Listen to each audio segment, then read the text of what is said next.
Ladies and gents, I'm Suji Rex, and this is Great Northern War: Rise and Fall Extra History Part 5. I think this is the last part of this series. Yeah.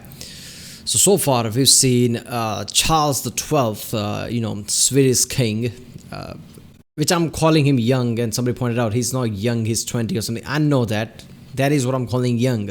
I don't mean young as in, underage or something. Young as in, around his 20s. So that's young.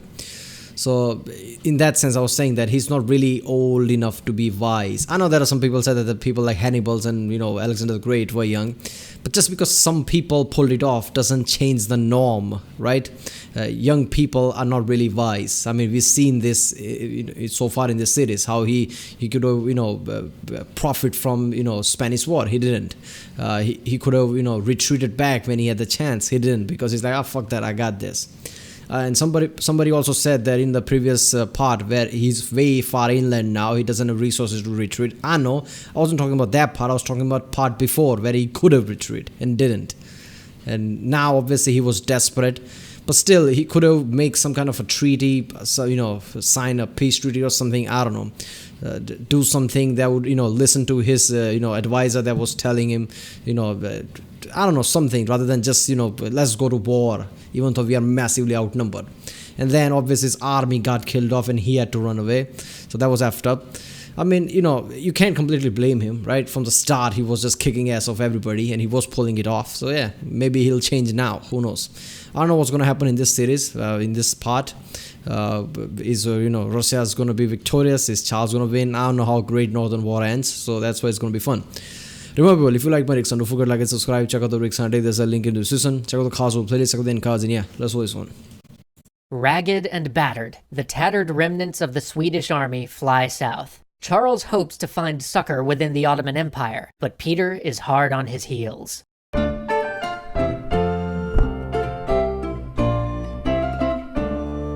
Nearly starving, suffering from the heat, the remaining Swedes raced south until they arrived at the very border of the Black Sea. But as the local prince haggled over prices for boats to ferry them into the Ottoman Empire, Peter overtook the Swedish rearguard. 800 were lost, only 500 remained. But those 500 made their way into the Sultanate. There they were treated regally, given food and drink, even Although I was checking, did I miss an episode? No, this is the 5th episode. I did react to the 4th one.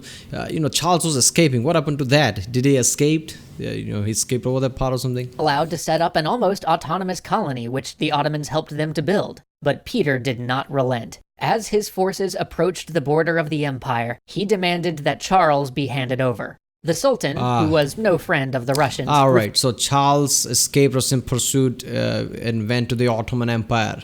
Help of the Ottoman Empire. He's there, I guess. Fused. So Peter decided to force the issue. He would bring war to the Ottoman Empire itself. His army, augmented by forces from Moldavia, plunged towards Ploth River, where they were rapidly cut off by the giant home army of the Ottoman Empire. For a moment, it looked as though Peter and his entire force might fall into the Sultan's hands. But where Peter and his subordinates had clearly lost the war, you might argue that they won the peace. Deftly using diplomacy to extricate his army, Peter was allowed to leave the Ottoman territory with his army intact for little more than an agreement to give Charles safe passage back to Sweden, and a handful of very See, that's the thing. That's the difference between Peter and Charles. He can see where he's outnumbered and he's going to lose, so he makes treaties and find a way to save him and his army. Minor territorial concessions. But this was not good enough for Charles. He pushed the Sultan to make war on the Russians. The Sultan had no interest in such a costly project. He was basically like, we won you the right to go home, man, just go home. Charles then decided to be the ultimate bad house guest and declared, alright, I live here now, to which the Sultan... Come on, man, how can you... I'm calling him young, come on, man. I mean, I don't even have to think this, look at this. He is acting childish. Sultan replied, dude, come on. And Charles responded, I will cut you. At which point the Sultan, in his infinite patience, said, look, I will give you 10,000 pounds if you will just leave. Charles took this payment, and then, like any bad house guest, said, alright, I will leave if you give me 8,000 more. At which point the Sultan was like, okay, time to call the sheriff, before remembering, oh wait, I'm the sheriff, and then promptly surrounded Charles's small force and threw him into jail. After cooling his heels for a while, Charles was at last All right. Everybody who got pissed off last time when I called himself young, he is acting childish here. So far throughout his series, yes, he has been badass. Yes, he is kicking ass. But his all of his approaches has been childish, right? It was youth, doing all the decision. That's what that was. It wasn't really wise and thought out. It's like, I can do this. I'm badass. That was what it was. Even in here, anybody instead of him, like, okay, I got a chance to go back to Sweden. Very easily I'll regroup, rise my strength, and attack Peter again. No, he's doing all this childish shit here. I mean, how can a guy be so badass and great at the same time be childish like this? allowed to return to Sweden. And it was at this point that good old Augustus the Strong, deposed King of Poland, returns to the spotlight. After having a good long think, he had finally decided, I have heard good things about winning. New plan? Let's try that. He was super excited about this plan, and, why wouldn't he be? It's a pretty solid plan. Anyway, he proceeded to basically roll Swedish forces back to the very borders of Polish-Lithuanian territory. Then, after a heroic last effort from the Swedish troops, he bottled them up in a fortress in Holstein-Gottorp, and, when no aid came to save them, he forced them to surrender. The last truly major army of the Swedes had vanished. So the dominoes began to fall. Russia, shit. Norway, and Poland-Lithuania were already at war with Sweden. Those who had fallen out of the alliance due to previous defeats were now back in. Then the King of England got into the mix, under his other title as... Why the fuck not? I'm England, of course, I saw it. England, like, look at that. I can take pieces from that. I'll have that. Oh man, this is such a tragic tale for Charles XII, man. At first, he got to power at 14 years of age. Everybody's like, oh, what a weakling. He's nothing. Everybody tried to attack him, but he was badass. He repelled everybody, showed the world that he can hold his own. He's badass, and there is no way to touch Swedish army. But there's also downside of that is everybody's now gunning for you, right? The first chance they get. After years of consistent badassery, I guess 6-8 years of badassery, finally he gets his ass kicked in Russia by Peter the Great, and this is the time, apparently Augustus or whatever his name is, also gets the bright idea to defeat the main Swedish army, and he did. Can things go any worse for Charles than this? And everybody like, okay, now we have our chance that we wanted to do long ago. Let's crush him. Charles XII had great strategic advantage during the Spanish wartime. He could have decided what to do with that. He didn't. That could have given him more power, right? There are lots of instances where he could have, strengthened allies and, do things diplomatically too, to, strengthen his rule. Rather than he was just like, I'm going to punch everybody in the face. That was his mentality. So as, the first chance he became weak even a bit, everybody just pounced. Look at that. This is just bad. Elector of Hanover, and then so did Prussia. So at this point, Sweden is basically at war with all of Northern Europe. Their resources are tapped, and the great armies that had swept them to empire were now shattered or imprisoned. But Charles was not deterred. Never one to surrender, never one to make peace. He raised what forces he could and kicked off a campaign in Norway. And this began pretty well. He cut his way through the thin Danish-Norwegian... All right, I'm not gonna lie. If Charles XII pulled this off, regardless of all his shortcomings, all his childish decision, childish behavior, he's badass in my book forever. If he pulled this off, but I highly doubt that. Realist in me thinking that this is not gonna go well for him. Defenses, threatening to overwhelm the knife at the back of Sweden. But then disaster struck in the Baltic. Norwegian naval forces ambushed the Swedish fleet, nearly wiping it out. This left Charles unable to resupply, and he was forced to retreat once again. Meanwhile, in Finland, which was part of Sweden at the time, the Russians had invaded. Initially, the going was slow. The Russians were impeded by poor roads and bad weather, but Peter, with his love of ships, settled on a new course of action. One where the Russian offensive would be centered on the coastline, where men and material could rapidly be transferred by sea. The Swedish commander in Finland was continually on the retreat, having neither the men nor the supplies necessary to contest the Russians. For this, he was recalled and replaced with a man who was much more likely to agree to the native Finns' demand for a fight. And fight they did, twice, but long gone were the days when Swedish forces could beat the Russians 8-1, or even 2-1. The Swedish army in Finland was almost entirely made up of Finnish troops. I think Napoleon had the same issue around this time as well, that, around the time like this of his career or whatever. The psychological warfare runs thin when you get beat, I guess. So before it was like people were starting to get afraid of Charles. So whenever he suddenly makes a move or suddenly barge in and attack people, half of the army just gets scared and runs away. Now after everything that has happened, people are not going to do that. Charles attacks suddenly and people are not going to run away now. I can take him down. People have them in there. So psychological warfare has gone now. So, Swedish army defeating opposing army with, incredible odds, that's not going to work anymore. Napoleon had the same thing too, when he first got defeated at Southern Land. After that, people were less likely to run away from the battle. He was facing, great oppositions, he was suffering losses just the same as his enemy. Troops, not the Swedish corps who had done so much at the outset of the war, only to be eventually wiped out in Russia. This Finnish army was beaten back both times. This all occurred just before the Swedish Navy got stomped outside of Norway, and I'm sorry for how confusing these timelines are, but at this point everything is kinda happening at once. The Swedish fleet was sent to help out the Finnish forces, to take some of the pressure off. But Peter, great lover of sailing ships that he was, ironically used a fleet of galleys to blaze past them on a day in which the sea was calm. Soon, the Finnish front was untenable, and what troops were left were recalled to defend Sweden itself.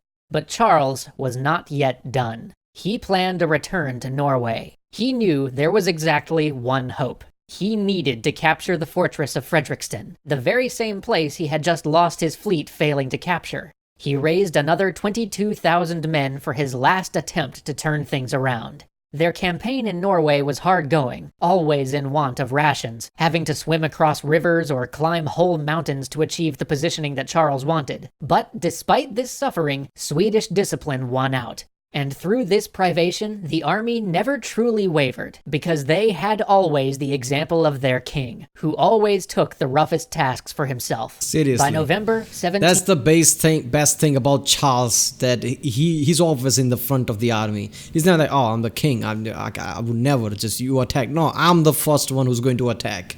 Alright? Oh, that task is rough, watch me do it, then you can follow me. That's the best thing about Charles, that he was leading with example, and which was increasing the morale of his own whole army, and which was making his army more effective.